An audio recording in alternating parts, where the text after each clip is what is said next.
सबको मेरी राधे राधे। आज मैं डॉक्टर शोभा श्रीवास्तव, जिनके बारे में मैं आपको पहले बता चुकी हूँ, जो कि अपनी 10 वर्ष की आयु से श्री कृष्ण भक्ति में लीन थी।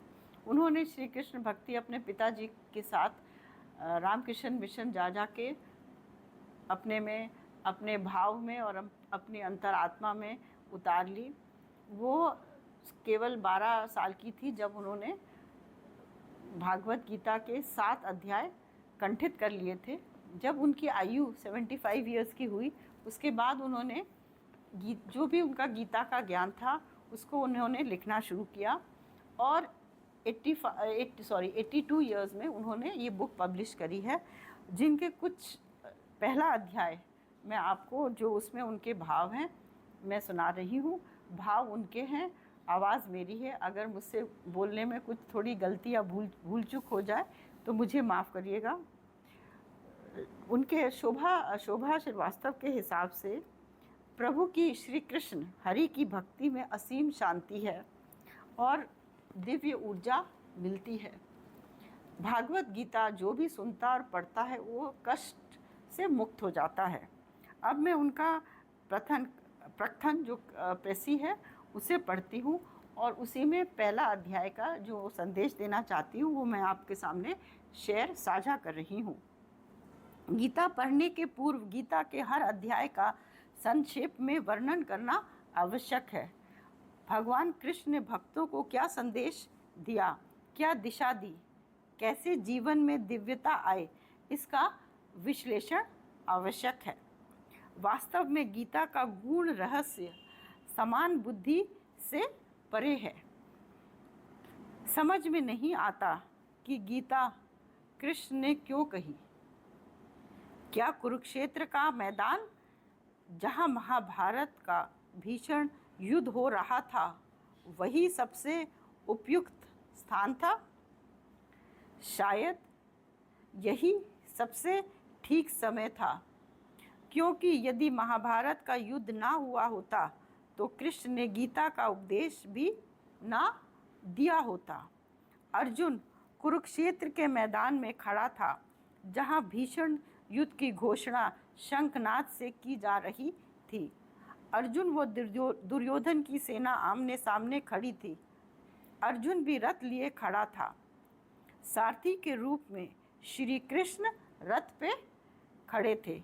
अर्जुन ने युद्ध के मैदान में चारों ओर देखा। युद्ध भूमि में चारों ओर उसके सगे संबंधी, चाचा, भाई, पितामह, गुरुजन अस्त्र शस्त्र से सुसज्जित खड़े थे। अर्जुन अपनों को देख के मोहग्रस्त हो गया व दुखी भी।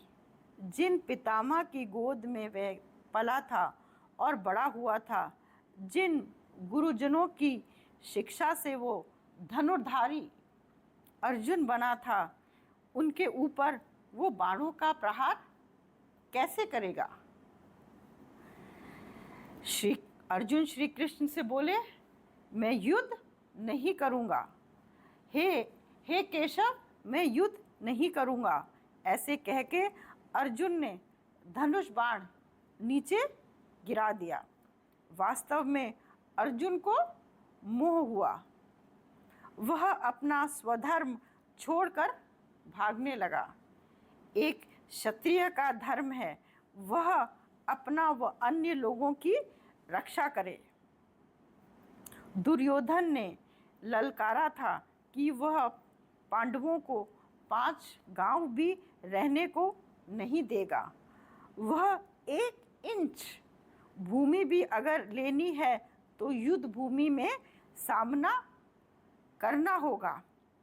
ऐसी परिस्थिति में युद्ध से भागना सबसे बड़ी कायरता थी।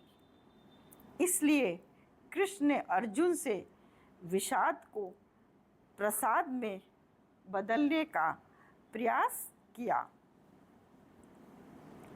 भागने की प्रवृत्ति को त्यागने को बोला। अर्जुन की कायरता को वीरता में बदलने का संदेश दिया। पहला अध्याय का विषाद योग। विषाद योग का मतलब होता है कि दुख होना, शोक की संख्या इसलिए दी गई कि अर्जुन को दुख और मोह हुआ। मीन्स पहला अध्याय को विषाद योग कहते हैं, इसलिए क्योंकि अर्जुन को दुख और मोह हुआ। उसी का निवारण के लिए, इसी दुख और मोह के निवारण के लिए श्री कृष्ण ने गीता का संदेश दिया। वास्तव में हम सभी अर्जुन की भूमिका में खड़े हैं। वो शोभा श्रीवास्तव कहती हैं, वास्तव में हम सभी अर्जुन की भूमिका में खड़े हैं। कुरुक्षेत्र हमारे हृदय में चलता है। कुरुक्षेत्र कहाँ है? हमारे हृदय में चलता है। किसी के प्रति राग, किसी से द्वेष, किसी से ईर्ष्या, इस द्वंद्व में हम सभी फंसे हैं। इसलिए जन जन को जागृत करने के लिए, अज्ञान का निवारण करने के लिए स्वधर्म आपका जो धर्म है, स्वधर्म को ध्येय बनाकर कर्म योग का आचरण करने का और कृष्ण भक्ति का संदेश दिया। देवी संपदा हमारे अंदर है, उसे जागृत करके जीवन को दिव्य बनाइए। यही संदेश आगे हर अध्याय में कर्मशः है। कर्म योग, भक्ति योग व ज्ञान योग में संपूर्ण गीता का संदेश है। पहला अध्याय की भूमिका यही है। थोड़ा और बढ़ते हुए वो कहती हैं, गीता भगवान ने अर्जुन को निमित्त भले ही कही हो, वास्तव में वह हम सबके लिए है। मतलब ये गीता निमित्त अर्जुन बने हो, लेकिन इसका यूज़ हम सबके लिए है, उपयोग हम सबके लिए है। कैसे? अर्जुन के स्थान पर संसार में उसी भूमिका पर समस्त प्राणी खड़े हैं। मतलब अर्जुन के स्थान पर संसार में उसी भूमिका पे समस्त प्राणी खड़े हैं। ये संसार जिसमें हम जीवन व्यापन करते हैं वही कुरुक्षेत्र है। ये संसार ही कुरुक्षेत्र है। वह हमारे हृदय ही हमारा धर्म का स्थान है। जो हमारा हृदय है वही हमारा धर्म का स्थान है। इसी में संघर्ष चलता रहता है। महाभारत संसार है, वह हम सभी अर्जुन हैं।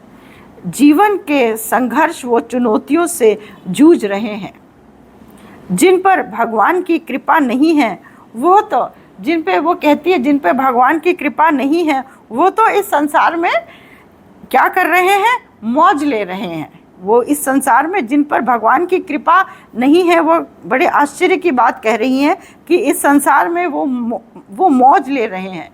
आगे बोलती है, पर जिनकी विवेक बुद्धि थोड़ी सी जागृत है वह कश्मकश में है कि हम कौन हैं। कहते हैं जिनकी बुद्धि विवेक, जो सोचते हैं और जिनका थोड़ा सा भी आत्मज्ञान है, वो इस कश्मकश में है कि हम हैं कौन, क्यों आए हैं।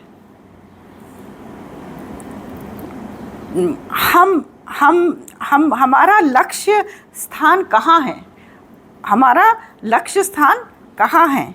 हम कैसे उस परमात्मा से मिल सकेंगे जिन्होंने ये हमें जीवन दिया है? क्यों हम अशांत हैं? वह हमारी मंजिल क्या है? हमारी डेस्टिनेशन क्या है? अर्जुन की ही तरह हम माया व मोह में संसार में भटक रहे हैं, वह अशांत हैं। और ये बहुत इम्पोर्टेंट है। वो कहती है, हम अर्जुन की ही तरह हम माया व मोह में संसार में भटक रहे हैं, वह अशांत हैं। अपना स्वधर्म और कर्तव्य भी नहीं दिखता।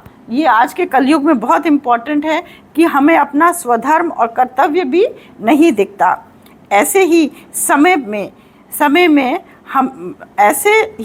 में गीता में हमें अपने हर प्रश्न व उलझन का उत्तर व हल मिल जाता है। वो कहती है जब हमें हमें अपना स्वधर्म नहीं दिखता, कर्तव्य नहीं दिखता, तो इन सब का उत्तर हमें ऐसे ही समय में गीता में हमें अपने हर प्रश्न व उलझन का उत्तर व हल मिल जाता है। यही गीता की महानता है, यही गीता की महानता है। हरि बोल। वास्तव में पहला अध्याय हम सबके हृदय में जो महाभारत है उसी का सूचक है और आगे अध्याय उसी का समाधान है। ये मैंने उनका पहला अध्याय पढ़ा है और आपको कैसा लगा ज़रूर बताइएगा। इसी के साथ मेरी राधे राधे, हरि बोल।